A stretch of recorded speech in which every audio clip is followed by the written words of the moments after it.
So hi, this is me doctor Deepa Rawat. आज की video में हम अफोरिज्म नंबर 17 के बारे में बात करेंगे। लास्ट वीडियो में हमने बात किया था अफोरिज्म नंबर 16 में, जहां पर डॉक्टर हैनमन ने बोला था कि अगर आपको कोई डिजीज को इफेक्ट होना है या फिर कोई मॉर्बिफिक नॉक्शियस एजेंट को किसी ऑर्गेनिज्म को इफेक्ट करना है, उसको डायनेमिक होना पड़ेगा, क्योंकि हमारी वाइटल फोर्स डायनेमिक है और स्पिरिट लाइक है। इसीलिए स्पिरिट लाइक मॉर्बिफिक नॉक्शियस एजेंट ही हमारी वाइटल फोर्स को इफेक्ट कर सकते हैं।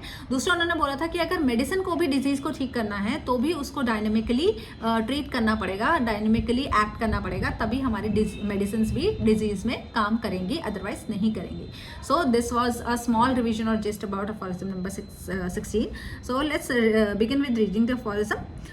Now, as in the cure affected by the removal of the whole of the perceptible signs and symptoms of the disease. अब जब हमारी डिजीजेस जो हैं वो निकल चुकी हैं, हमारे साइंस एंड सिम्टम्स जो है वो रिमूव हो चुके हैं, the internal alteration of the vital force to which disease is due, जिस पर डिजीज ड्यू होती है वो जो हमारी वाइटल फोर्स है, कॉन्सिक्वेंटली द होल डिजीज, यानी कि पूरी तरह से हमारी पूरी जो डिजीज है, यानी हमारी वाइटल फोर्स का अफेक्शन और साइंस एंड सिम्टम्स, इन दोनों को मिला के एक whole picture of the disease बनती है, is at the same time removed. तो हमारी वो भी उस टाइम पे रिमूव हो जाती है। जिनका कहना है कि जैसे ही हमारे साइंस एंड सिम्टम्स, यानी कि साइन और सिम्टम्स अगर निकल गए बॉडी से, तो हमारी वाइटल फोर्स जो है वो हील हो जाती है, और वाइटल फोर्स हील हो जाती है तो हमारी डिजीज जो है वो क्योर हो जाती है।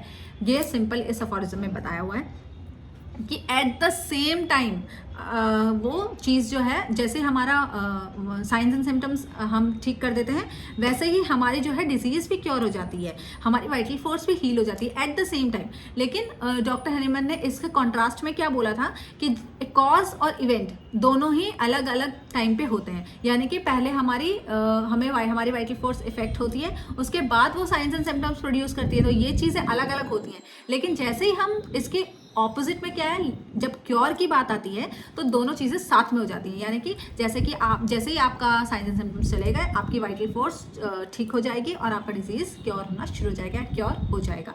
ठीक है, कई बार आपने देखा होगा पेशेंट्स भी, अगर आप प्रैक्टिस कर रहा है या फिर किसी सीनियर को देखा है कि कई बार तुरंत मेडिसिन लेते ही, अगर आपने भी कभी लिया है होम्योपैथिक मेडिसिन, ऐसा देखा है कि लेते ही तुरंत मतलब बहुत अच्छा सा फील होने लग जाता है। I have experienced it a lot of time on my self and with the patients also, कि एक डोज या 2 डोज लेते ही एकदम ठीक होने लग जाता है पेशेंट, एकदम उसको बहुत अच्छा लगने लग जाता है, क्योंकि जो वाइटल फोर्स है ना वो बेटर फील करने लग जाती है, वो हील होने लग जाती है, तो साइंस एंड सिम्टम्स भी उसी टाइम पे चले जाते हैं। तो it happens on the same time. यहाँ पर डॉक्टर हैनमन बोल रहे हैं जो वाइटल फोर्स भी सेम टाइम हील हो जाती है और साइंस एंड सिम्टम्स भी सेम टाइम चले जाते हैं, लेकिन कॉज और इफेक्ट अलग अलग होता है। वाइटल फोर्स पहले, जब डिजीज की बात होती है, डिजीज आने वाली होती है, तो वाइटल फोर्स पहले इफेक्ट होता है, फिर साइंस एंड सिम्टम्स आते हैं।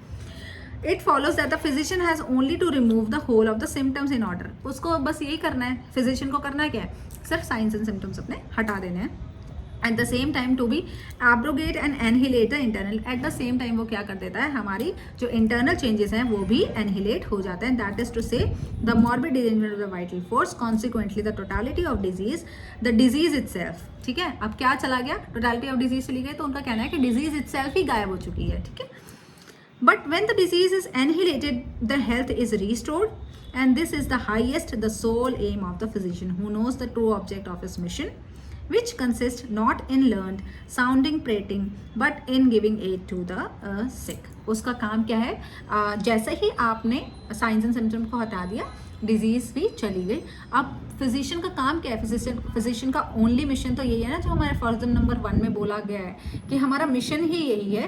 True object of this mission is to restore the sick to health as it is termed. ठीक है, तो सोल एम यही है। डिजीज हमने एनिहिलेट कर दी तो हमारी हेल्थ रिस्टोर हो गई, यही हमारा हाईएस्ट सोल एम है, to treat the man in disease. ठीक है, which consist not in learn sounding prating but in giving aid to the sick. ठीक है, सिर्फ उसको जो है सिक को क्योर करना है।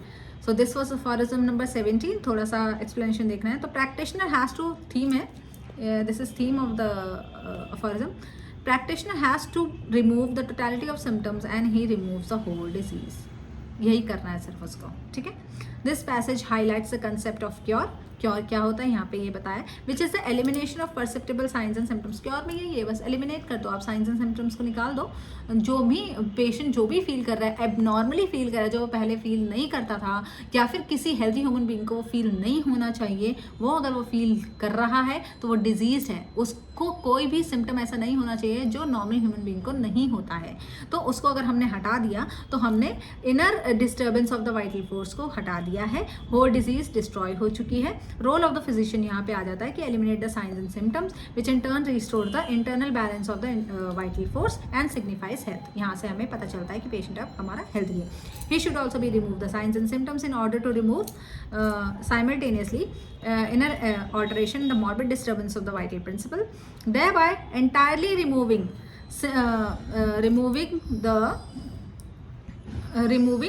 and annihilating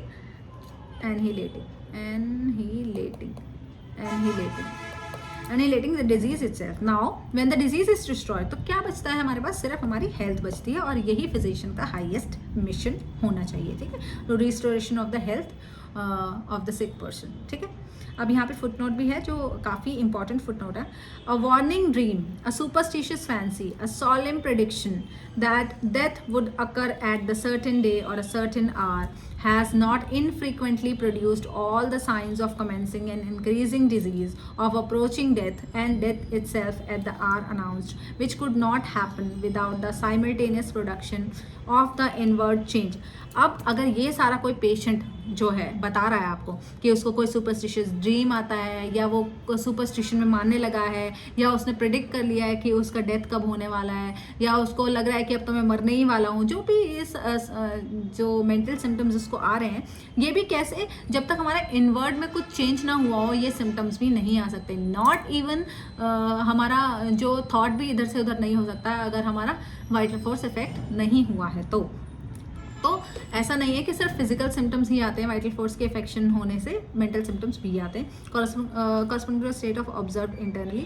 Hence in such cases all the morbid signs indicative of approaching death have frequently been dissipated by an identical cause, by some cunning deception, persuasion to a belief in the contrary, and health suddenly restored, which could not have happened without the removal by means of this moral remedy of the internal and external morbid changes. यहाँ पे भी उन्होंने moral remedy की ही बात की है। ये footnote इसीलिए इम्पॉर्टेंट है।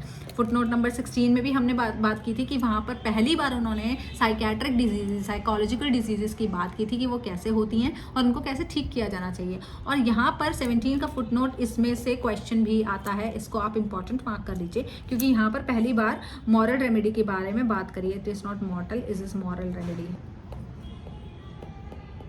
पहली बार डॉक्टर हैनीमैन ने मॉरल रेमेडी की बात की है कि मॉरल रेमेडी में क्या है, वही बोला है कि साइकोलॉजिकल काउंसलिंग आप दो, साइकोथेरेपी उसको दो, ठीक है, उससे बातचीत करो पेशेंट से, तो वो बेटर फील करेगा।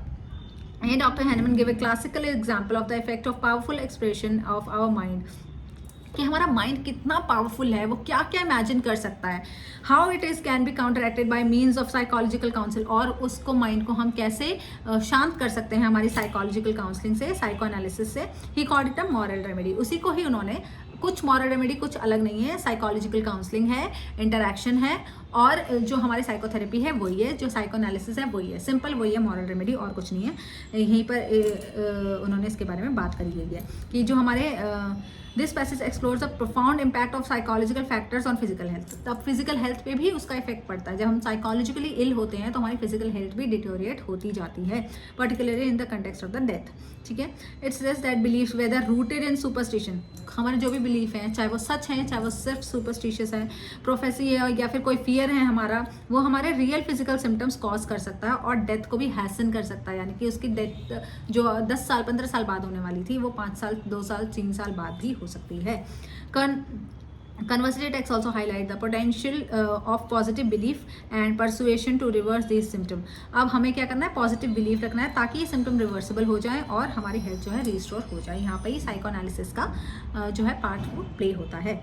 The interplay between mind and body underscores the importance of psychological wellbeing and perception of the experience of illness and recovery. बस यही बताया है कि हमें इन दोनों के बीच में बैलेंस मेंटेन करने की ज़रूरत है। This phenomena illustrate how our perception perceptions and beliefs can significantly influence our physical health. हमारे perceptions, हमारी beliefs, हमारे superstitious nature, हमारा fear, हमारी anxieties, हमारे जो भी मेंटल इमोशन, चाहे हमारे डर हो, चाहे वो हमें डिप्रेशन हो, चाहे वो हमारी एंजाइटी हो, चाहे वो हमारे पैनिक अटैक्स हो, वो किस तरह से हमारे फिजिकल स्टेट को या फिजिकल हेल्थ को भी इफेक्ट करता है, ये डॉक्टर हनीमैन ने यहाँ पे बताया है.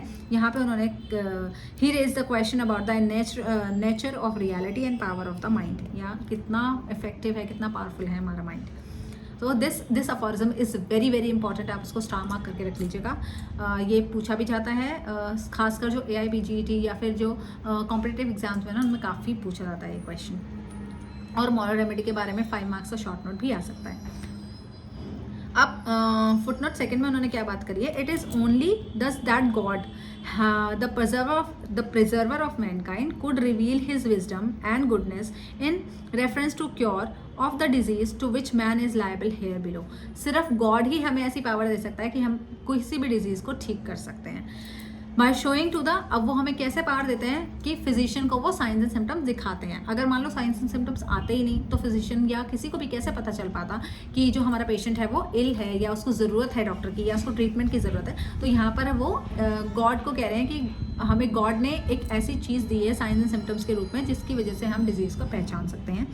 But what would we think of his wisdom and goodness if he had shrouded in mysterious obscurity that which was to be cured in disease. अब तब क्या होता अगर जो ये जो मतलब हमें जो विजडम है वो जो अंदर छुपा के दे देता, जो साइंस सिम्टम्स बाहर निकलते ही नहीं, तो क्या होता. ठीक है, अगर डिजीज़ का जो कॉज है वो उसने, या डिजीज़ का जो रीज़न है वो अंदर ही छुपा हुआ होता और हमें पता नहीं चलता, तो पेशेंट कैसे ठीक होता, या हम कैसे ठीक कर पाते.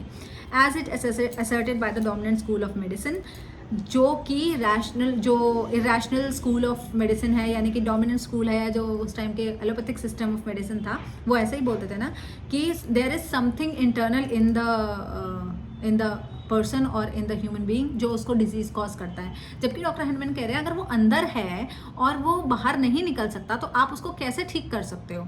तो ये कॉन्ट्रोवर्शियल स्टेटमेंट उनकी थी एलोपैथ्स की उस टाइम पे, which affects to possess a supernatural insight into the nature of the things and shut it up in the hidden interior. और भगवान ने हमें अंदर शट करके रख दिया है, मतलब गॉड ने अंदर रख दिया है, उसको हिडन कर दिया है, इंटीरियर में छुपा दिया है, and thus rendered it impossible for man to know the melodies accurately. और फिर हमें पता चलेगा ही नहीं कि अंदर क्या रखा, अंदर क्या है और हिडन है. Consequently impossible to him to cure. तो फिर ये तो बिल्कुल ही इम्पॉसिबल हो गया ना, फिर हम क्योर कैसे कर सकते हैं. अगर आप ये कहते हो कि there is something inside the human being, there is something inside the diseased person, जिसकी वजह से उसको डिजीज हो रही है, तो उसको अंदर से बाहर कैसे निकालेंगे. और वो अगर अंदर छुपी हुई है तो उसको हम ट्रीट देखेंगे कैसे और ट्रीट कैसे करेंगे. सो यहाँ पे फुटनोट की एक्सप्लेनेशन है वो इसमें बताया हुआ है, तो इसको ज़्यादा लंबा नहीं खींचते हुए, बहुत सिंपल अफोरिज्म है और बहुत सिंपल फुटनोट्स भी हैं. ये फुटनोट इतना इंपॉर्टेंट नहीं है क्योंकि इसमें सिर्फ फिलोसफिकल बात उन्होंने बोली है, लेकिन फुटनोट फर्स्ट वाला जो है it is very important. So अभी के लिए I think it is enough now. We will see you in the next aphorism, that is aphorism number 18. तब तक के लिए थैंक यू सो मच.